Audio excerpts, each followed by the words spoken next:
여러분 안녕하십니까? 월요일 아침 뉴스 퍼레이드 황병준입니다. 국민의힘이 1차 경선 토론회를 마치고 오늘부터 이틀간 여론조사에 돌입합니다. 일반 국민 100%로 실시되는 이번 여론조사에서 2차 경선에 진출할 후보가 4명으로 추려집니다. 송무빈 기자입니다. 국민의힘 1차 경선 토론회에 나선 죽음의 조 비조 후보들. 윤석열 전 대통령과의 관계 설정과 비상계엄에 대한 입장을 놓고 치열한 설전을 벌였습니다. 한동훈 후보가 내란머리 탄핵을 선동한 것 때문에 정말 결국 이 지경을 만들었다고 생각을 합니다. 저는 국민을 배반하지 않기 위해서 계엄을 저지했습니다. 2시간간의 해프닝이었다. 그러면 대통령한테 자진하야할 기회를 주자. 탄핵 소추를 안 했으면 헌법재판을 받을 필요가 없잖아요. A조와 B조의 토론을 모두 끝내고 오늘부터 이틀간 일반 국민 비중 100% 여론조사에 들어갑니다. 여기서 높은 지지를 받은 2차 경선 진출자 4명이 내일 발표됩니다. 정치권에서는 김문수, 한동훈, 홍준표 후보가 4강에 들 것이 유력하다는 관측이 나옵니다. 여기에 당내 지지세가 강한 나 후보와 중도 확장성을 내세운 안 후보가 남은 한 자리를 놓고 경합하는 모양새입니다. 2차 경선에서는 1차 때 없던 1대1 맞수 토론이 4회에 걸쳐 열립니다. 토론이 마무리되면 당심 50%, 민심 50%의 여론조사를 거쳐 최종 경선 진출자 2명을 29일 발표할 예정입니다. TV조선 송무빈입니다. 더불어민주당은 영남권 순회 경선에서 이재명 후보가 90% 넘는 득표율을 보이며 대세론을 이어갔습니다. 앞으로 호남권과 수도권 등 2개 지역권 순회 경선이 남았는데 여기에 일반 국민 여론조사 결과를 합산해 27일 최종 후보를 확정합니다. 이루라 기자입니다. 더불어민주당의 4차례 지역 순회 경선 중 이제 2개 지역권만 남았습니다. 26일 호남권 경선에 이어 27일 일요일엔 수도권과 강원, 제주 지역을 끝으로 순회 경선 투표를 마칩니다. 어제 울산에서 열린 영남권 순회 경선에선 이재명 후보가 압승했습니다. 부산, 울산, 경남, 대구, 경북 등 영남권 민주당 권리당원과 대의원이 이 후보에게 90%가 넘는 몰표를 던진 겁니다. 기호 1번 이재명 후보 득표수 66,526표, 득표율 90.81%입니다. 김경수, 김동연 후보는 충청권 경선에 이어 정치적 텃밭에서 또다시 한 자릿수 득표율에 머물렀습니다.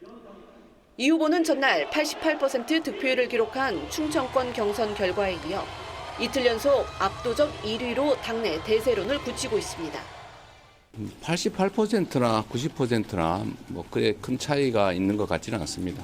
어쨌든 우리 당원 여러분들께서 저희에 대해서 많은 기대를 가지고 계시다는 의미일 테고.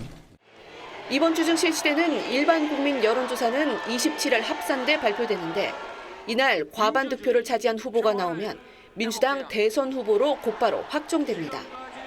지금 흐름대로라면 이재명 1강 구도의 변수는 없을 거라는 관측이 지배적입니다. TV조선 이루라입니다. 네, 대선에 출마하려는 공직자는 내달 4일까지 사퇴를 해야 합니다. 앞으로 2주가량이 남은 건데 여전히 한덕수 권한대행의 출마 여부가 주목되고 있습니다. 한 대행은 외신과의 인터뷰에서 아직 결정하지 않았다고 답을 했는데 앞서 교육부가 의대 정원 동결을 밀어붙인 것과 관련해 2주 후 교육부 총리를 불러 질타한 것으로 전해졌습니다. 김충년 기자의 보도입니다. 한덕수 대통령 권한대행은 지난 17일 교육부가 의대 정원을 다시 3,058명으로 되돌리는 방안을 발표하기 직전 2주 후 교육부 총리를 불러 보고를 받으며 이 부총리를 강하게 질타한 것으로 전해졌습니다. 이 부총리가 정원 환원을 계기로 의대생들의 수업 참여율을 끌어올릴 수 있다는 취지로 말하며 주무부처 장관으로서 책임지겠다고 했는데 한 대행은 정부에서 모두 반대하는 사안에 대해 이제 와서 책임을 운운한다고 질책한 걸로 전해졌습니다. 대통령 거리 상황에서 각 부처가 정부 정책 방향과 다른 판단을 하는 데 대한 문제의식을 드러낸 걸로 해석됩니다. 한 대행은 영국 파이낸셜 타임스와 인터뷰에서 출마 여부에 대한 질문에 아직 결정하지 않았다, 노코멘트라고 답했습니다. 관세 압박에 대해선 앞선 CNN 인터뷰와 마찬가지로 맞대응하지 않고 미국과 상호 이익을 모색하겠다고 했습니다. That kind of, fighting back will improve the situation dramatically. We will not take that. 주한미군 방위비 분담금 문제에 대해선 현재로선 안보 문제를 논의할 명확한 틀이 없다고 했는데 파이낸셜 타임스는 한 대행이 방위비 협정을 다시 논의할 의사가 있음을 시사했다고 전했습니다. 한 대행은 부활절을 맞아 서울 명성교회에서 열린 연합예배에도 참석했습니다. TV조선 김충령입니다.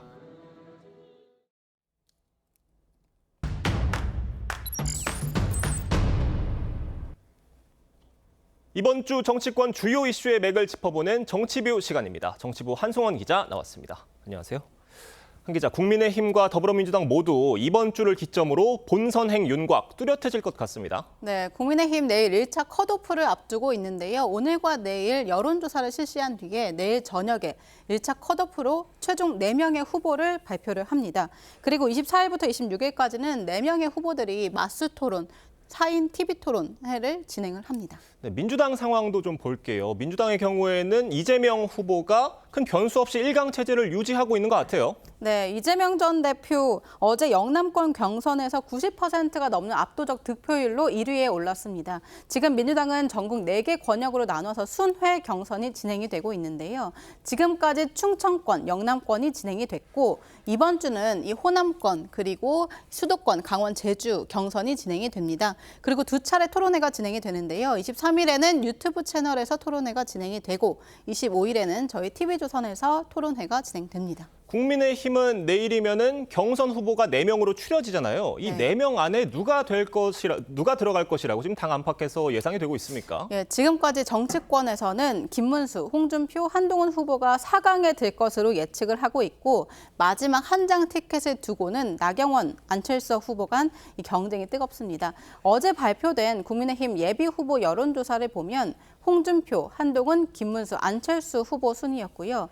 응답 대상을 이 국민의힘 지지층이나 무당층으로 좁혀보면 한동훈, 김문수, 홍준표, 나경원 후보였습니다. 이 안철수 후보는 중도층, 이 나경원 후보는 당내 지지층 결집에 주력하면서 저마다 이 컷오프 통과를 자신하는 분위기입니다. 지금 말씀해 주신 것처럼 국민의힘 당내 경선 굉장히 치열하게 진행이 되고 있는데 지금 한덕수 카드 여전히 계속 언급되고 있어요. 예, 맞습니다. 정치권에서는 이 최근 한대행의 행보들이 사실상 이 대선 출마 의지를 내비친 거 아니냐 이렇게 해석들이 많습니다.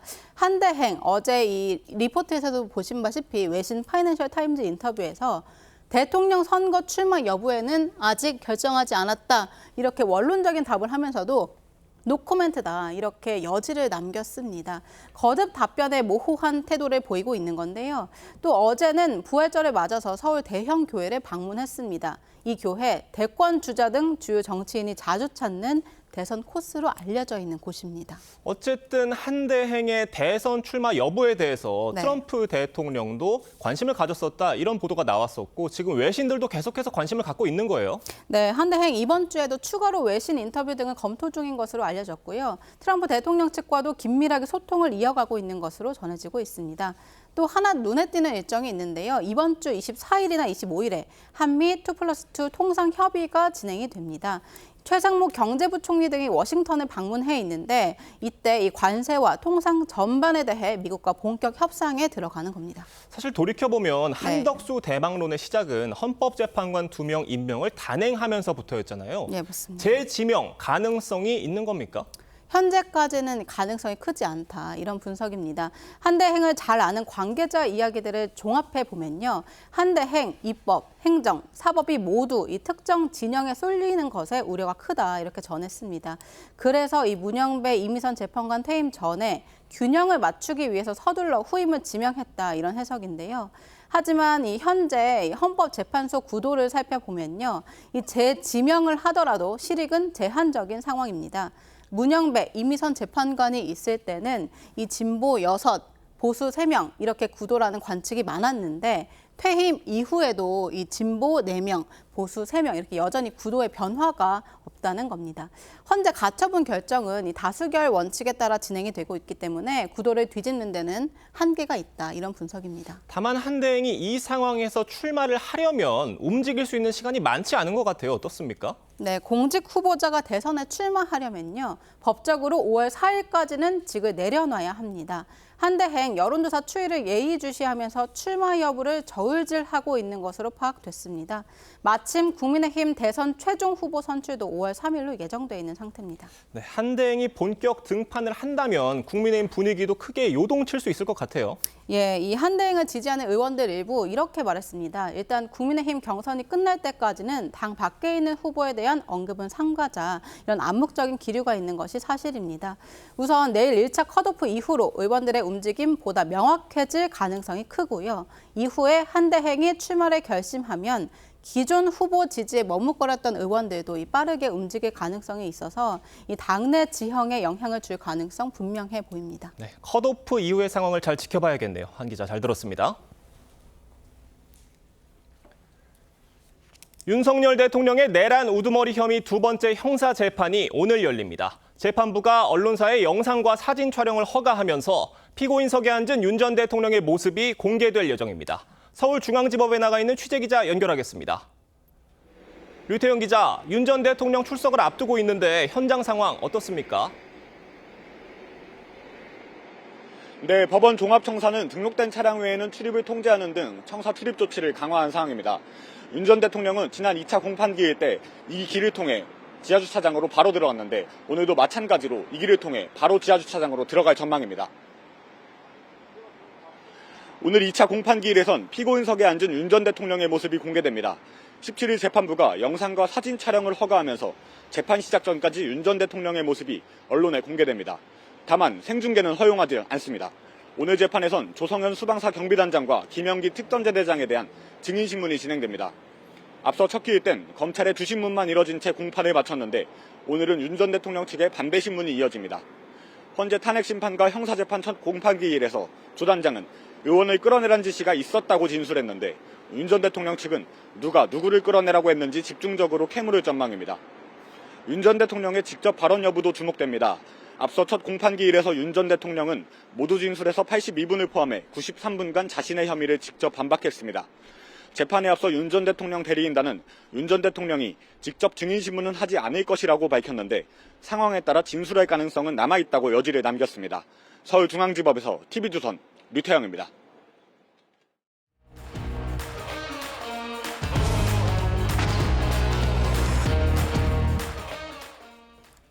정치권 소식 짚어보는 아침의 맞수 시간입니다. 윤기찬 국민의힘 법률위 부위원장, 성치훈 더불어민주당 정책위 부의장 나오셨습니다.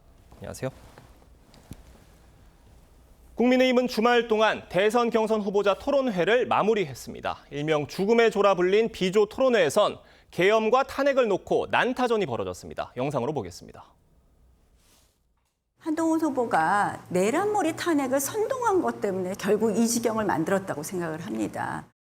108명 국회의원을 준 거는 탄핵을 하지 마라. 한동훈 후보가 지금 그런 말을 할 자격이 있나? 지금 우리 당 후보로 나왔다는 자체가 잘못된 거 아니에요? 계엄은 반대하지만 경미한 과오일 뿐이라고 생각하는 것은 넓은 의미에서는 계엄 옹호라고 볼 수 있기 때문이죠. 실질적으로 피해가 없었다. 2시간간의 해프닝이었다. 그러면 대통령한테 자진해야 할 기회를 주자. 어쩌면 다들 예상했던 구도였을 수 있을 것 같습니다. 탄핵을 찬성했던 한동훈 후보에 대해서 나머지 세 후보의 집중 포화가 쏟아졌는데 어떻게 보셨어요? 저는 예상 외였는데요. 예. 왜냐하면 첫 후보들이 토론 진행 과정을 보면 후보들이 먼저 탄핵이나 계엄을 얘기하지 않았어요. 한동훈 후보가 먼저 얘기를 꺼냈어요. 그래서 아마 제가 보니까 한동훈 후보의 이제 그 갈등 구도를 만드신 것 같은데 예를 들면 계엄의 옹호냐, 그러니까 탄핵 국면에서 계엄 국면으로 좀 앞으로 갔더라고요. 그러니까 한동훈 후보가 먼저 질문을 던지니까 이제 그 다음부터 저런 파상 공세가 있었던 거거든요. 어떤 그 흐름에 있어서 예상외의 흐름이 펼쳐졌다는 그렇죠. 말씀이시죠? 원래는 이제 후보들이 먼저 얘기를 꺼낼 줄 알았는데 다른 후보들이 한동훈 후보가 먼저 얘기를 꺼냈더라고요. 그래서 약간 좀 한동훈 후보가 의도한 바가 없지 않아 있다. 그러니까 갈등 구도를 선명하게 하려고 했던 것이죠. 그러나 어쨌든 개인적으로 보면 전체적으로 당에는 마이너스다.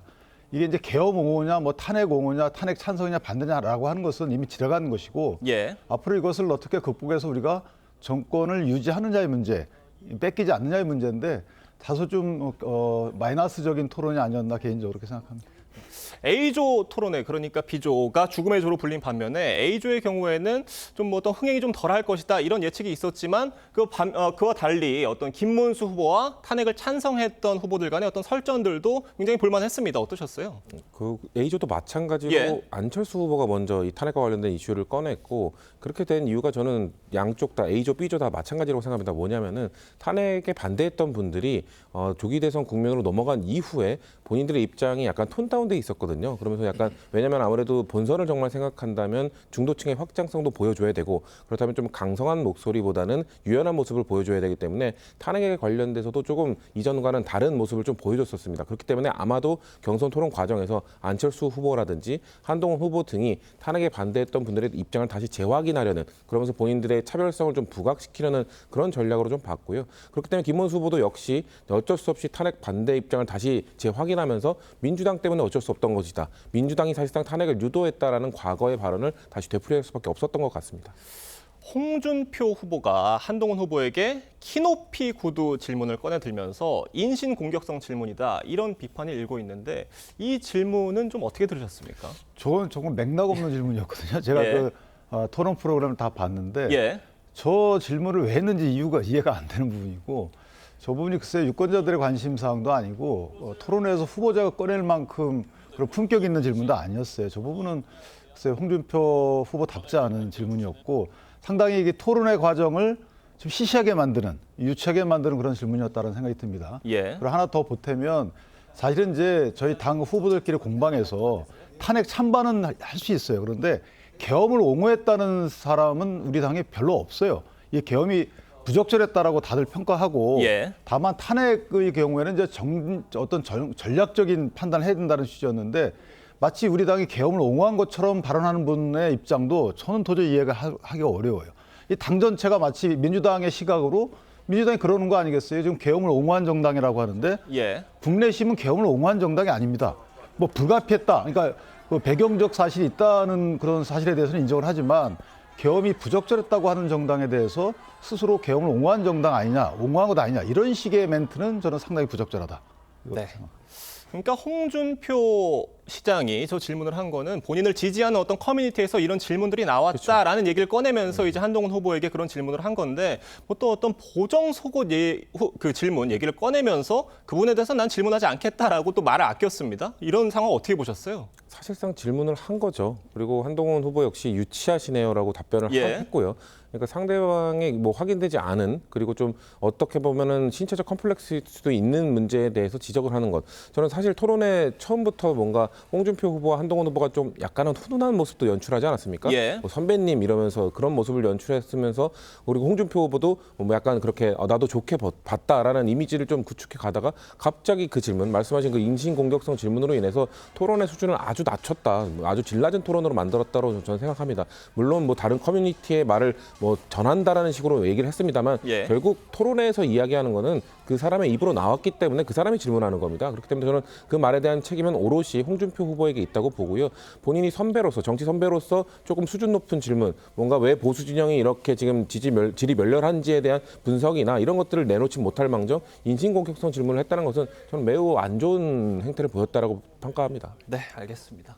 국민의힘은요, 오늘부터 이틀간 여론조사를 실시해서 최종 경선 진출자 4명을 선정을 합니다. 이 여론조사를 앞두고 후보들이 앞다퉈서 대구를 찾았습니다. 이 대선 경선뿐만이 아니라 향후 당권을 염두에 둔 행보다 이런 해석들 나오고 있어요. 어떻게 보십니까? 그러니까 지금 저희가 100% 여론조사인데 국민의힘 지지층과 무당층을 대상으로 한 여론조사입니다. 그러니까 상당히 당원들의 힘이 작용되는 것이고 저는 이제 그 대구 등 영남을 찾는 분들의 대다수 면면을 보면 사실 4명 안에 드는 것을 걱정하는 분들은 그렇게 많지는 않아요. 그렇다면 말씀 주신 대로 차후에 대선 이후에는 이제 전당대회를 통해서 저희가 당대표를 뽑는데 당권을 염두에 둔 행보 플러스 그다음에 이제 나머지 4명에서 2명으로 뽑는 그 경선의 어떤 표심도 자극하려고 하는 거 아닌가. 그래서 두 가지 포석을 염두에 두고 다니는 것이라고 봐서 40%의 저희 당원들이 포진해 있는 곳이 영남이기 때문에 아마 어떻게 보면 가장 유의적절한 수단이 아닐까 이렇게 생각합니다. 그러니까 최종 후보 선출 또 그리고 나아가서는 향후 당권을 생각을 해봤을 때 결국 이 TK가 가진 상징성 또 거기에 있는 당원들의 당심에 호소하는 게 그만큼 중요하다는 공감대가 있어서 다들 저기를 찾아가신 것 같은데 결국 이 4명 일단은 저기 4명 추려집니다. 누가 될 것으로 보세요? 일단 그 3위는 좀 확정적인 것 같아요. 김문수, 한동훈, 홍준표 후보는 아무래도 지지율이 좀 많이 앞서는 것 같은데 결국 나머지 한 자리가 나경원 후보냐 안철수 후보냐인데 그런 해석들이 지배적입니다. 그렇죠. 근데 안철수 후보가 아무래도 전체 국민 지지도나 인지도에서는 앞서는 것 같은데 약간 국민의힘 지지층으로 한정했을 땐 또 엎치락 뒤치락 하는 것 같습니다. 근데 만약에 이 4위가 누구냐가 되느냐에 따라 안철수 후보와 나경원 후보는 당사자의 문제겠지만 나머지 세 후보에게도 매우 중요하거든요. 왜냐하면 나경원 후보가 만약에 올라갈 경우에는 저는 한동훈 후보에게 약간 유리한 판이 펼쳐질 수 있다. 왜냐하면 탄핵에 반대했던 분 셋, 탄핵에 찬성했던 사람 하나 이렇게 구도가 짜여지기 때문인데요. 반대로 안철수 후보가 올라가게 되면 탄반대 탄핵 찬성이 2대2 구도가 되기 때문에 그렇게 되면 저는 탄핵 반대 쪽이 좀 유리한 구도가 되는 게 아닌가. 그렇기 때문에 4위가 누가 올라가느냐에 따라 전체적인 최종 결정자도 저는 갈라질 거라고 보고 있습니다. 네. 이런 가운데 국민의힘 경선에 불참한 한덕수 대행의 출마 여부에 여전히 정치권의 관심이 집중되고 있습니다. 민주당 목소리까지 들어보겠습니다. 한덕수 권한대행이 대선 출마와 관련해 아직 결정을 내리지 않았다며 출마 가능성을 열어두었다는 언론 보도가 나왔습니다. 사실상 출마 의사를 밝힌 것이나 다름없습니다. 한덕수 총리는 대통령 권한대행이라는 막중한 책임을 지고서도 대권 도전에 망상에 빠져 있었습니까? 한덕수 권한대행이 지난주에는 영남과 호남을 오가면서 또 그 지역에 가서는 또 어떤 가게들에 가서 사장님들 만나고 또 손편지도 쓰시고 하시다가 이번에는 서울에 있는 대형 교회를 가셨어요. 이 행보 어떻게 봐야 되겠습니까? 그러니까 아마 그 대선 시즌이니까 그 행보가 이제 대선 행보가 아니냐는 시각을 보일 텐데 뭐 그렇게 볼 수도 있고 또 다르게 보면 일반적인 행보일 수 있어요. 총리실에서는 교회 가는 것은 주로 이제 가곤 했던 교회다라고 얘기를 하고 있잖아요. 그렇게 설명을 하고는 있습니다. 또 하나는 이제 트럼프 대통령과의 통화에서 이제 질문에 대한 답하는 과정, 그다음에 영국 매체와의 인터뷰에서 답하는 과정인데 사실 어떻게 보면 지금 이제 관세와 관련된 협상 국면이기 때문에 협상의 지렛대를 가지려면 어느 정도 나는 다음에 대통령이 될 수도 있는 사람이다라고 해서 그래야지만 트럼프 대통령이 협상의 상대방으로 인정할 거 아니겠어요? 그런 전략적인 행보일 수도 있는 거예요. 그래서 경우의 수는 여러 가지이기 때문에 물론 대선에 관해서 본인의 의도가 있을 수 있죠. 그런데 그럴 수도 있고 또 하나는 본인의 국정 운영의 동력을 확보하고자 하는 것일 수도 있기 때문에 저는 5월 3, 4일이면 다 이미 결정될 거라서 저거 갖고 민주당에서 저렇게 논평까지 내거나 대변인이 말씀하실 건 아니다라고 생각합니다.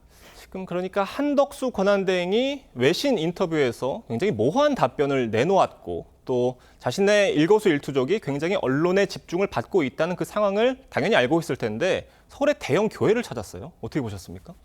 사실상의 대권 행보를 하고 있다고 저희는 봅니다. 왜냐하면은 한덕수 권한대행이 지금 대통령이 없는 상황이니까 국정 운영과 관련된 중요한 회의라든지 이런 것들을 주재하도록 권한대행의 역할을 맡긴 것인데 과거 대통령이 할 만한 일정을 소화하라고 하는 건 아니거든요. 그러니까 교회를 가고 뭔가 시장을 찾고 이런 것들은 굳이 국정 운영을 하는 데 있어서 그렇게 중요한 일정들이 아닙니다. 누가 봐도 뭔가 민심에 노출되고 대권 행보를 하기 위한 그런 일정들로밖에 볼 수 없기 때문에 한덕수 권한대행이 지금 국민들이 권한대행에게 부여한 그런 역할을 하고 있는 것이 아니라 차후를 생각한 본인의 대권 욕심에 빠져서 뭔가 그런 일정을 소화하고 있다. 민주당은 그렇기 때문에 그건 매우 비판적으로 보고 있는 것이고요.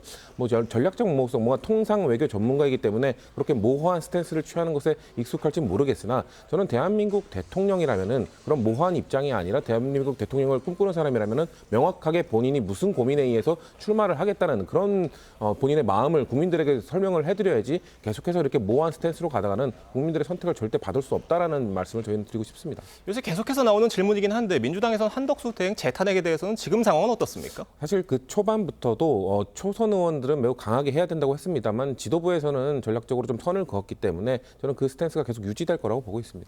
네, 알겠습니다. 민주당 소식 짚어보겠습니다. 이 충청권, 영남권 경선에서 이재명 후보가 90%에 육박하는 득표율로 1위를 기록을 했습니다. 관련 영상으로 보겠습니다. 기호 1번 이재명 후보 득표수 66,526표, 득표율 90.81%입니다. 88%나 90%나 뭐 그래 큰 차이가 있는 것 같지는 않습니다. 어쨌든 우리 당원 여러분들께서 저희에 대해서 많은 기대를 가지고 계시다는 의미일 테고 저로서도 큰 책임감을 느끼고 있습니다. 힘들게 민주당 당원으로서 걸어왔던 그분들의 땀과 눈물이 배어 있는 표라고 생각합니다. 남아있는 경선 기간 이제 시작이라고 생각합니다. 앞으로 남은 호남 또 수도권 경선에서 우리 당원 동지 여러분 마음을 얻도록 노력하고 또 일반 여론조사에서도 좋은 결과를 내서 이변 없이 이재명 대표의 독주 체제가 이어지고 있는 이 상황 어떻게 평가하세요? 저는 이제 이재명 대표가 만들어 오신 거죠. 예를 들면 지금 경선 룰도 갑자기 바꿨잖아요. 그리고 TV 토론회도 이전과 달리 2번만 하기 때문에 나머지 후보들이 본인들이 어필할 수 있는 기회가 없었어요. 그러니까 왜 이렇게까지 하는지에 대해서 당연히 이재명 대표가 선출될 것은 상당한 확률이었는데 그럼에도 불구하고 왜 이렇게까지 하느냐. 예를 들면 국민의힘을 반면교사 삼았을 수도 있죠. 만약에 이재명 대표가 대통령 후보로 선출이 되고 대통령에 당선된 이후에 그 당시 만약에 이제 그렇게 되면 이제 민주당이 여당이 되잖아요. 여당 내 분열이 어떤 국정의 발목을 잡는지에 대해서 쭉 봐왔죠. 그렇기 때문에 이재명 대표는 여당이 발목 잡지 않는 그 방책도 마련한 거다라는 생각이 들고 저렇게 되면 김동연 후보하고 김경수 후보의 경우에는 다음 당에서 헤게모니 잡기가 굉장히 어려워집니다. 그럼 또 당권 갖고 뭐 이재명 대표의 영향력이 커질 수밖에 없는 것이고 그렇게 되면 국정이 당도 일원화, 이재명 대표의 일원화가 되고요. 의회는 당연히 뭐 당에 일어나면 의회에 일어나가 되는 것이고 국회. 그다음에 이제 대통령은 이제 행정부는 또 이재명 대표 갖고 이게 이제 권력 분리 번식이 허물어지는 꼴이 되는 거죠. 그래서 이런 상당한 표수의 성공은 저는 개인적으로 보면 안 좋을 수도 있어요. 견제 심리를 자극하는 부분이 있을 수도 있고 역대로 보면 김대중 대통령과 노무현 대통령도 사실은 저렇게 압도적인 표 차이로 후보자가 됐지만 본선에서는 어려움을 겪었어요. 김대중 대통령도 1.7%로 이기신 걸로 기억이 되고 노무현 대통령은 2.5%로 신승하셨단 말이죠. 그러니까 이것이 국민의 견제 심리를 자극할 여지도 없지 않아 있다 이렇게 봅니다. 그러니까 이재명 대표의 독주 체제의 배경에 이번 순회 경선의 지역도 과거보다 줄였고요. TV 토론도 2번만 하기로 했습니다. 그러니까 다른 후보들이 자신들을 어필할 기회가 굉장히 적은 이번 경선이다라는 평가인 건데 어떻습니까?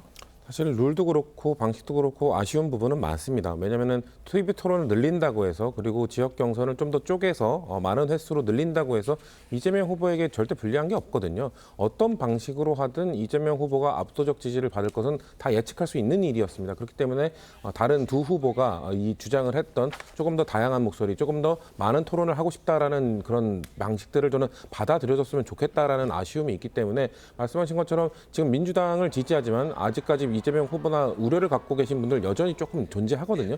그런 분들의 표심을 본선까지 이어가게 하기 위해서는 경선 과정에서 결국 그런 분들의 마음을 돌려줘야 됩니다. 돌려내야 됩니다. 근데 그러기 위해서는 말씀하신 것처럼 좀 더 많은 토론 그리고 군수 후보들의 목소리를 담아냈었어야 되는데 아쉬움이 있습니다만 남은 지금 정해진 일정 속에서 그걸 녹아내기 위해 노력을 해야죠. 지금 윤기찬 변호사님께서 앞서 잠깐 말씀을 해주셨는데 김대중 전 대통령의 경우에도 본선에서 굉장히 쉽지 않은 싸움이었다라고 말씀을 해주셨잖아요. 그렇기 때문에 이제 후보들이 노리는 게 결국 컨벤션 효과라는 그런 어떤 지지율 상승 효과인데 이렇게 경선이 엎치락 뒤치락하는 장면 없이 너무 독주 체제로 달리다 보니까 그런 컨벤션 효과를 좀 노리기 어려워졌다 이런 분석도 있더라고요. 어떻습니까? 그러니까 압도적 승리는 뭐냐면 힘으로 다 상대방을 제압했다는 인상을 주거든요. 그리고 상대방들이 요구하는 여러 가지 룰 변경이나 그다음에 뭐 경선 절차에 대해서 뭐 여러 가지 이의 제기하는 거, 그다음에 여론조사 업체에 대해서도 이의 제기를 했는데도 불구하고 그대로 가잖아요. 그러니까 경선 후보자들이 약세임에도 불구하고 그 후보자들의 요청을 하나도 받아들이지 않는 거죠.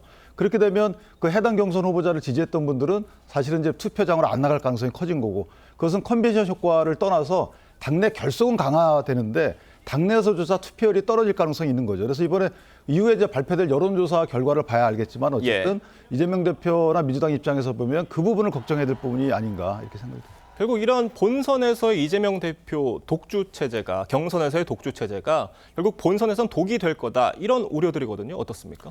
뭐 아무래도 지지율이 너무 압도적으로 나오면 그럴 가능성도 있습니다만, 저는 토론회 과정에서는 그래도 그 후보들 간의 각이 좀 섰다고 보거든요. 그러니까 개헌과 관련된 내용이라든지, 그리고 이재명 후보가 쭉 줄곧 얘기해왔던 당의 노선, 우리는 중도 보수 실용주의로 가야 된다라든지 이런 거에 대해서 나머지 두 후보가 좀 다른 의견을 계속 보여왔기 때문에, 저는 그런 부분들을 이재명 후보가 좀 수용하는 모습을 보여주게 된다면은 뭔가 정책적으로 좀 컨벤션 효과라든지, 아니면 정책적으로 이재명 후보에 대해서 우려를 갖고 계신 분들도 이 정도 정책도 수용할 수 있는 포용성이라면은 우리도 이재명 후보를 최종 지지하겠다라는 그런 마음을 돌려낼 수도 있다고 보거든요. 그렇기 때문에 저는 단순히 지표로 나타난 것뿐만 아니라 정책적으로 그 이후에 어떻게 이재명 후보가 다른 후보들의 마음들을 받아들이는지, 전 그 과정도 매우 중요할 거라고 보고 있습니다. 네, 지금 충청에서는 김동연 후보가, 영남에선 김경수 후보가 각각 2위를 했지만 두 후보 모두 두 자릿수 득표율엔 실패를 했습니다. 사실상 민주당 내 비명계 세력이 소멸한 상태라는 걸 보여주는 결과다, 이런 분석도 있는데 이건 어떻게 생각하세요?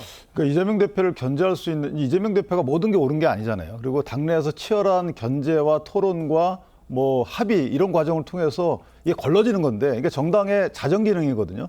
근데 정당의 자정 기능이 없어진 거죠. 예를 들면 이전에 직전에서는 사실 이재명 대표가 51%인가요 얻었지만, 50점 몇 %인가요 얻었지만, 어쨌든 이낙연 대표가 37.6%를 얻음으로써 어느 정도 이낙연 대표가 주장하는 바를 받아들여야 되는 이런 역학관계 형성이 됐는데, 이제 그런 게 전혀 없는 거예요. 그러면 이재명 대표가 결정하는 상명 하단식의 당 운영이 되는 것이고, 또 정당에서 이재명 대표가 대통령이 된다면 국정을 견제할 수 있는 아무런 장치가 없는 거라서, 저는 저 부분이 사실은 이제 민주국가나 우리 헌정질 사회에서는 오히려 국민들이 걱정해야 될 부분이 아닌가. 그리고 이재명 대표도 저 부분을 걱정해야 될 부분이라고 저는 생각을 해요. 네, 제가 앞서서 그 민주당 내 경선 2회라고 말씀드렸는데 3회로 늘렸잖아요. 결국 근데 이런 것도 어떤 이런 비명계의 목소리를 반영한 결과다, 이렇게 해석을 할 수가 있겠죠. 아니요, 근데 많이 충분히 반영되진 못한 것 같습니다. 예. 룰 세팅부터 해서 경선 방식 모든 거에 있어서 비명계가 주장했던 내용들이 많이 반영되지 못했어요. 사실 그렇다고 해서 뭐 이재명 후보가 그거를 주장했기 때문에 됐냐, 이것도 아니거든요. 사실 룰 세팅이나 모든 방식은 그 당 선관위에서 결정을 한 것이기 때문에, 예. 이재명 후보 역시 그런 거에 대한 질문을 받았을 때 내가 이 목소리를 낼 위치에 있지 않다라고 했기 때문에, 저는 그렇기 때문에 당에서 좀 더 전략적으로 그런 후보들을 위한 목소리를 좀 더 담아내주는 게 필요하지 않았을까라는 아쉬움이 여전히 있습니다. 네, 지금 일각에선 두 후보의 단일화가 그나마 경선판에 영향을 줄 수 있지 않겠냐, 이런 주장도 있는데 이 단일화 가능성은 없는 건가요? 저는 없다고 봅니다. 왜냐하면 단일화를 했을 때 뭔가 시너지 효과가 난다든가 유의미한 결과를 낼 수 있을 때 단일화를 고민하는 건데, 결국 두 후보는 이후에 대선 경선 이후에 본인들의 정치적 행보를 위해서 지금 경선을 뛰고 있는 것이기 때문에, 저는 지금의 지표는 약간 낮게 나오고 있습니다만 이번 주 말에 나오는 그 국민 여론조사가 저 또 50%가 있지 않습니까? 거기서는 이 두 후보가 지금 당신보다는 조금 더 많은 득표를 할 거라고 봅니다. 거기서 최종 득표에서 저는 그래도 최소 한 두 자릿수 이상이 나오게 된다면은 각자 좀 유의미한 득표가 될 거라고 보기 때문에, 단일화를 하지 않고 최종 득표 두 자릿수를 위해서 그 두 후보가 끝까지 아마 완주할 거라고 좀 보고 있습니다. 네. 이재명 후보 같은 경우는요, 몸을 낮춘, 그러니까 로키 전략으로 선거전에 임하고 있다, 이런 분석들이 나오고 있습니다. 그러니까 경선 후보에 대한 공격도 거의 없고 어떤 민감한 질문은 의도적으로 좀 꺼내지 않는 거 아니냐, 이런 분석인데 어떻게 보세요? 이제 몸조심하는 예. 전략이신 것 같은데, 경선 후보들에 대해서 뭐 강압박을 할 이유가 없죠. 이미 이제 거의 이긴 상태이기 때문에, 그러니까 필요한 상황이 아니기 때문에 로키 전략을 구사한다는 겁니다. 만약에 필요한 상황이 되면 또 전략 수정을 하실 걸로 여겨지고, 예를 들면 지금 뭐 국정 관련된 여러 가지 로키 전략이다, 이렇게 평가하는 건 이런 것이, 지금 입법과 관련돼서는 그렇지 않아요. 반도체 특별법안도 신속 처리 안건을 올렸잖아요.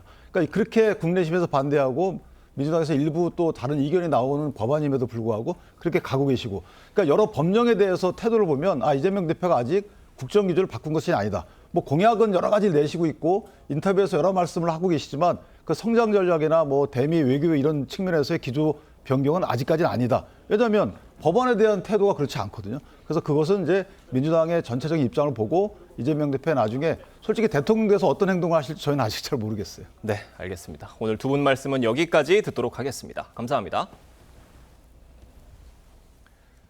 전남 여수의 한 섬에서 보거를 먹은 관광객 3명이 중독 증세를 보여 병원에서 치료를 받고 있습니다. 관광객 1명은 전신이 마비돼 위중한 상태입니다. 박건우 기자입니다. 전남 여수 화태도의 한 선착장. 60대 관광객 3명이 급하게 해경 경비함정을 타고 이곳에 도착했습니다. 여수 남쪽 끝 연도에서 보고를 먹은 뒤 중독 증세를 보여 실려온 겁니다. 이들은 곧바로 119 구급차를 타고 여수 시내병원으로 이송됐습니다. 한 명은 의식 저하와 호흡장애 등의 전신마비로 위중한 상태고 나머지 2명은 안면부 마비 증상을 겪고 있습니다. 2분은 좀 상태가 비교적 양호하신 걸로 지금 확인이 됐고 한 분은 지금 중환자실에 계신 걸로 되어 있습니다. 이들은 여수 시내의 한 수산시장에서 보고를 구입한 뒤 연도로 들어가 낚시를 즐기다 보고를 나눠 먹은 것으로 전해졌습니다.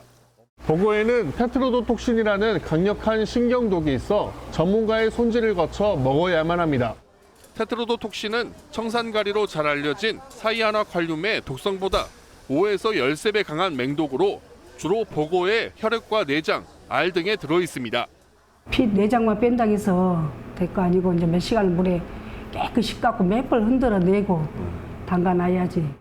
해경은 사고 당사자들의 보고절이 자격증 소지 여부와 손질을 제대로 했는지 등을 조사하고 있습니다. TV조선 박건우입니다.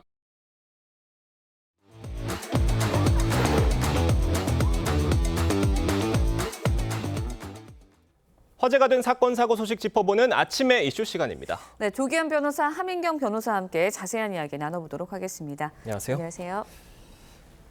잠시 후에 윤석열 전 대통령의 내란 혐의 2번째 형사 재판이 시작됩니다. 윤 전 대통령이 피고인석에 앉아있는 모습도 처음으로 공개가 되는데 윤석열 전 대통령이 나와서 좀 어떤 모습 취할 것으로 보세요?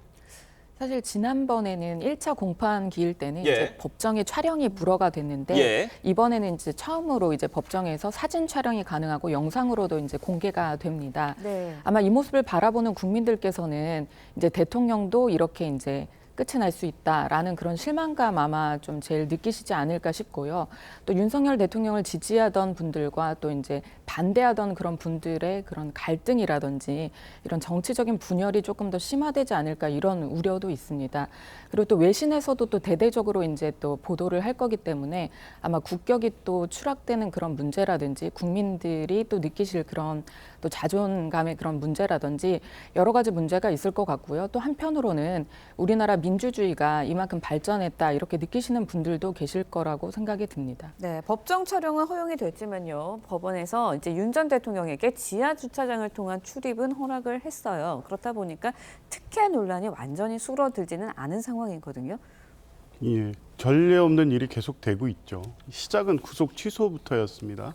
실무상에서도 그렇고 이론상에서도 그렇고 구속 기간을 일 단위로 계산하는 것을 시간 단위로 예외 적용을 해서 이 석방을 시킨 이후에 지금 법정 출입에서부터 지하 주차장 출입을 통해서 공개하지 못하도록 했고 법정 촬영도 이번에 이제 허용된 겁니다. 지난번에는 첫 공판 기일에는 허용하지 않았죠. 그러니까 전례가 없었던 겁니다. 2017년 또 2019년 박근혜 대통령, 이명박 대통령의 뭐 최근 사례는 물론 그 이전에도 이 대통령이 재판받는 상황에서는 다 공개됐습니다.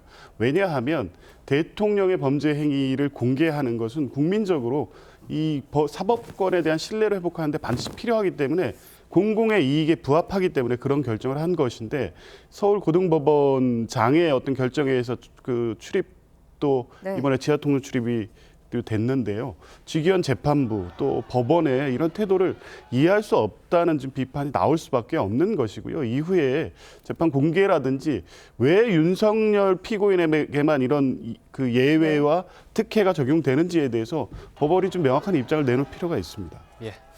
윤석열 전 대통령이 1차 공판 때는 93분 그러니까 1시간 반 넘게 자신의 입장을 피력을 했는데 이번에는 좀 어떻게 할 것으로 전망하세요?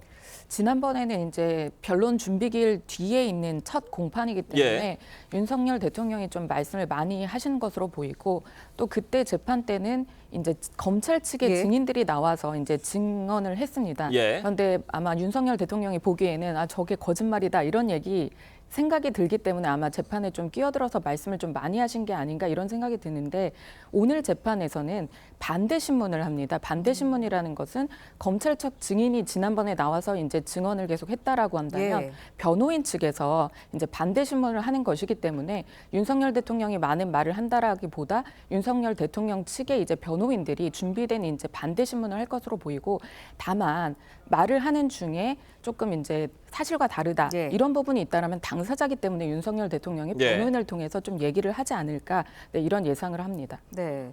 그런데 이번에 이제 2차 공판에서도 역시 쟁점이 되는 부분은 의원들을 끌어내라, 이 지시를 정말 구체적으로 어떻게 이루어진 건지, 그리고 그걸 누가 지시했는지, 누가 받았는지, 이 부분일 것 같아요. 이 쟁점일 것 같은데, 윤 전 대통령이 뭐 진술을 하는 거에 따라서 유무죄 판단에 많은 영향을 미칠 수 있을까요? 윤석열 전 대통령은 지금 내란죄로 재판을 받고 있습니다. 예. 내란죄 성립에서의 가장 중요한 것은 국헌문란 목적의 폭동인데, 국헌문란 목적은 강압에 의해서 헌법기관의 기능을 중지시키는 겁니다. 그러니까 지금 이 국회의원을 끌어내라고 했다는 지시는 국회의 비상계엄 해제권을 행사하지 못하도록 하는 강압적 조치임이 분명하죠. 곽종근 사령관의 진술도 있었고요. 곽종근 사령관의 지시를 받은 이 이상형 공수 1여단장이 김영태 1대대장에게 지시를 했다는 내용이 이미 지난번 검찰 측 그 증인신문에서 확인이 됐습니다. 또 조성현 수방사 경비단장 역시 헌법재판소에서 동일하게 진술을 했고요. 만약에 이 둘의 진술의 신빙성이 법원에 인정받는다고 하면 국회의 기능을 정지시키기 위한 지시고, 이것이 대통령으로부터 나왔다는 것이 확인되는 것이기 때문에 내란죄 성립 여부에서 가장 중요한 증인신문이 이루어지고 있다고 보면 될 것 같습니다. 네, 알겠습니다. 다음 소식도 짚어보도록 하겠습니다. 의정 갈등 국면 계속해서 이야기 나눠볼 텐데요. 의대생과 의사들이 휴일인 어제 도심 집회를 열고 정부의 의료개혁 정책 중단을 촉구를 했습니다. 그런데 사실상 내년도 의대 모집 인원 증원은 원래대로 복귀가 됐잖아요. 3,058명으로. 그런데 계속해서 의사 쪽이나 의대생들은 반발을 하고 있거든요. 의료계의 입장은 뭐예요? 정확히 원하는 건? 결론적으로 얘기하면 모든 것을 원점으로 돌려서 논의를 시작하라는 겁니다. 증원을 1년 복귀시키는 것만으로 정부의 지금 입장과 태도를 신뢰할 수 없다는 것이고요. 예. 그때 정부가 내놨던 게 필수 의료 패키지라고 해서 의사 증원, 또 지역 의료 강화, 비급여 손실에 대한 조치 등 여러 가지 그 패키지 내용이 있습니다. 이거 자체를 폐기하고 원점에서 논의를 하자는 건데요. 그러니까 이 정부가 발표했던 모든 의료개혁 방안 자체를 원점에서 재논의해야 된다는 것이고, 그래서 그 의대 증원을 1년 유예했다고 해서 그걸 받아들이고 복귀할 수 없다는 입장을 여전히 취하고 있는데, 시민사회나 특히 국민들은 계속적으로 이제 불편함, 또 직접적으로 이 고통을 겪고 있는 상황이기 때문에 의료계에서도 이런 방식으로 갈 것이 아니라 가장 우선적으로 환자와 국민을 먼저 생각해야 되지 않나, 이런 생각이 듭니다. 말씀해 주신 것처럼 의료계 내부에서도 강경 노선으로 치우치는 것에 대한 우려 나오고 있다고 하는데 어떻습니까? 지금 어떤 해결점을 찾는다기보다 계속해서 이제 투쟁의 모습을 보여주면서 의료계 내부에서도 이제 갈등이 상당히 있고, 그 갈등이 이제 외부로 이제 표출되는 그런 상황인 것 같습니다. 지금 이제 언론 보도를 보니까 이렇게 대선 국면이 또 있는 상황에서 어떤 뚜렷한 대안도 없이 이렇게 투쟁만 하는 것이 옳으냐, 이런 얘기들도 있고, 또 복귀를 원하는 의대생들도 많은 상황에서 이게 소수가 어떻게 보면 다수를 이렇게 탄압하는 그런 상황이 된 것이 상당히 답답하다, 이런 얘기도 있고요. 아까 전에 조 변호사님 말씀해 주신 것처럼 필수 의료를 돕겠다는 그런 필수 의료 패키지까지도 이제 폐지를 하자라는 것이면 의료계가 다 공멸한다, 어떻게 가자는 것이냐, 이런 목소리 상당히 있는 것으로 알고 있습니다. 네. 그렇다면 뭐 의대 증원이 1년 만에 이제 없었던 일이 되면서 당장 뭐 학부모들, 수험생 부모님들, 그리고 수험생들 굉장히 혼란을 좀 겪고 있거든요. 그렇죠. 그러니까 올해 이제 대폭 증원됐다가 내년 또 정원은 다시 3,058명으로 회귀가 됐습니다. 그런데 그 이후에 어떻게 될 것인지에 대한 예측을 할 수가 없는 상황입니다. 그러니까 수험생이라든가 학부모들은 대혼란이죠. 그러니까 의료계에서도 의대생들도 일단 복귀해서 이 6월 3일이면 새로운 정부가 들어서지 않습니까? 거기서부터 논의를 시작해 가면 됩니다. 지금 당장 필요한 것은 이런 불확실성을 제거하는 것이고, 이제 그런 부분에 대한 정부, 또 새롭게 출발할 정부, 의료계가 그런 신뢰를 국민들에게 주는 게 필요하기 때문에 밖에서 이렇게 장애 투쟁을 할 것이 아니라 각각 현장으로 복귀한 후에 정말 안정적으로 의료개혁이 이루어질 수 있는 논의 테이블을 여는 게 가장 중요하다고 봅니다. 윤석열 정부 내내 강행해왔던 의대 증원 추진을 다시 원점으로 돌린 데 대한 비판도 만만치 않은 것 같은데 이건 어떻습니까? 그렇습니다. 사실 예전 정권, 그러니까 윤석열 대통령 정권뿐만 아니라 예전에도 의료개혁이 필요하다라는 것은 거의 한 목소리로 있어 왔습니다. 그러나 의료개혁, 이렇게 특히 정원 문제에 대해서 다루는 것이 힘들었기 때문에 이런 부분까지 오지 않았나 싶은데 그 정책에 대한 마련이 이렇게 정부가 일방적으로 의료계의 목소리를 듣지 않고 이제 준비를 한 것이 문제다 이렇게 비판하는 시각이 정말 많습니다. 그러나 또 한편으로는 이렇게 의료계가 어떤 협상 테이블에 앉는다든지 대안을 제시를 한다든지 이런 모습 없이 너무나 강경한 모습을 보이고 있는 것에 대해서는 또 국민들의 생명권이나 건강권을 해치는 그런 부분까지 오는 게 아닌가 이런 우려 섞인 목소리가 많이 있어서 이제는 조금 더 실질적으로 또 그리고 앞으로도 논의 가능한 그런 의료 개혁에 좀 실질적인 부분을 논의할 수 있는 그런 시간이 되었으면 좋겠다 이런 생각이 듭니다. 알겠습니다. 오늘 두 분 말씀은 여기까지 듣도록 하겠습니다. 감사합니다. 고맙습니다. 최근 챗 GPT를 활용해 사진을 일본 애니메이션 지브리 화풍으로 바꾸는 것이 큰 인기를 끌었는데요. 반려동물을 사람으로 바꾸거나 사람을 인형 이미지로 만드는 놀이까지 번지면서 국내 챗 GPT 사용자가 크게 늘고 있습니다. 유혜림 기자의 보도입니다. 산책을 나온 골든 리트리버를 찍어 챗 GPT에 입력하자 활짝 웃고 있는 금발 남성으로 바뀝니다. 챗 GPT의 이 기능이 반려동물을 키우는 사람들에게 큰 인기를 끌면서 사람으로 변한 강아지 모습을 담은 영상은 260만 회가 넘는 조회수를 기록했습니다. 얘가 사람이면 이런 모습일 수 있겠다 이런 느낌이 있어가지고 사람으로 바꾸고 막 만화로 그려주고 하는 거 하면서 엄청 많이 사용했던 것 같아요. 사람을 장난감 가게에서 판매되는 인형처럼 만들어주기도 합니다. 전신이 나오도록 사진을 찍어 챗 GPT에 입력하면 사진 속 인물과 닮은 인형이 포장 상자에 담긴 모습으로 바꿔줍니다. 세상을 떠난 아버지의 사진을 챗 GPT로 합성해 최근 함께 찍은 것처럼 만든 사진도 12만 회 이상 공유되며 눈길을 끌었습니다. 사진을 애니메이션 지브리 화풍으로 바꾸는 챗 GPT 열풍이 다른 기능으로 확산되고 있는 겁니다. 챗 GPT로 만든 결과물을 공유하는 게 하나의 놀이 문화처럼 번지면서 1년 새 유료 사용자 수는 5배 이상 늘었습니다. 나도 하고 싶다라고 느껴지기 때문에 소위 네트워크 효과죠. 시간이 갈수록 급속도로 빨리 퍼지는 현상이 발생하는 거예요. 다만 챗 GPT에 사진을 입력하면 인공지능 학습에 활용될 수 있어 설정을 통해 학습을 하지 못하도록 막고 민감한 사진은 되도록 입력하지 않는 것이 좋다고 전문가들은 조언합니다. TV조선 유혜림입니다. 미국 워싱턴 DC에서 24일쯤 한미 양국 재무통상장관이 참여하는 2+2 형식의 고위급 협상이 추진됩니다. 우리 측에서는 최상목 경제부총리와 안덕근 산업통상자원부 장관이, 미국 측에서는 스콧 베선트 재무장관과 제이미슨 그리어 무역대표부 대표가 참여할 전망입니다.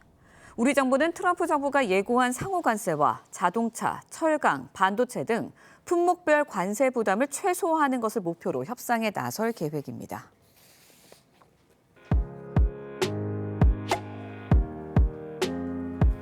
렌즈에 담긴 그 순간 그 의미를 짚어보는 시간이죠. 사진 기자가 선택한 아침의 한 장입니다. 오늘은 조선일보 사진부 오종천 기자와 함께합니다. 안녕하세요. 오늘 아침에 볼 사진 어떤 건가요? 네, 어젯밤 서울 종묘 정전에서 미디어 파사드가 열리고 있는 장면입니다. 어제 서울 도심 한복판에서 특별한 광경이 펼쳐졌습니다. 종묘 정전이 5년간 대수리를 마치고 다시 문을 열었는데요. 사진으로 만나보시죠. 종묘 정전은 조선의 왕과 왕비의 위패 신주를 모시는 건물인데요. 조선 태조 이성계가 만든 이후로 600년 넘게 왕실 제례가 이곳에서 열렸습니다. 건물의 노후화로 안전 문제가 확인되면서 2020년부터 대대적인 보수 공사가 시작됐는데요. 공사를 마치고 어제 화려한 기념식을 시작으로 다시 종묘의 문을 열었습니다. 네, 종묘는 유네스코 문화유산에 등재될 정도로 역사적인 건축물이죠. 어제 서울 도심거리에서도 특별한 행진이 펼쳐졌죠. 네, 종묘가 공사하는 동안 신주가 창덕궁에 임시로 보관돼 있었는데요. 종묘 정전으로 다시 복귀하는 행사도 열렸습니다. 신주를 들고 창덕궁을 출발한 행렬이 광화문 앞을 지나고 있습니다. 시민들까지 참여해서 1,000명이 넘는 인원이 행진에 함께했는데요. 국가유산청은 유네스코 등재 30주년을 맞아서 오는 24일부터 종묘에서 다양한 행사를 열 예정입니다. 네, 5년 동안 보수 공사를 통해 더 멋지고 튼튼한 종묘로 거듭난 것 같네요. 지금까지 아침 현장이었습니다. 오늘은 맑은 하늘 아래 내륙을 중심으로 초여름 더위가 나타나겠습니다. 서울의 한낮 기온 26도, 홍천과 전주는 27도까지 오르며 5월 하순에 해당하는 기온 보이겠습니다. 오늘 늦은 밤 제주를 시작으로 내일은 전국에 비가 내리겠습니다. 특히 남해안과 제주에 많은 비가 예상되는데요. 비와 함께 돌풍과 벼락이 치는 곳도 있겠습니다. 예상되는 강수량은 제주도에 최대 120mm 이상, 남해안에 80mm 이상, 중부지방에는 10에서 40mm의 비가 내리겠습니다. 아침까지는 호남 해안에 안개가 짙게 끼겠습니다.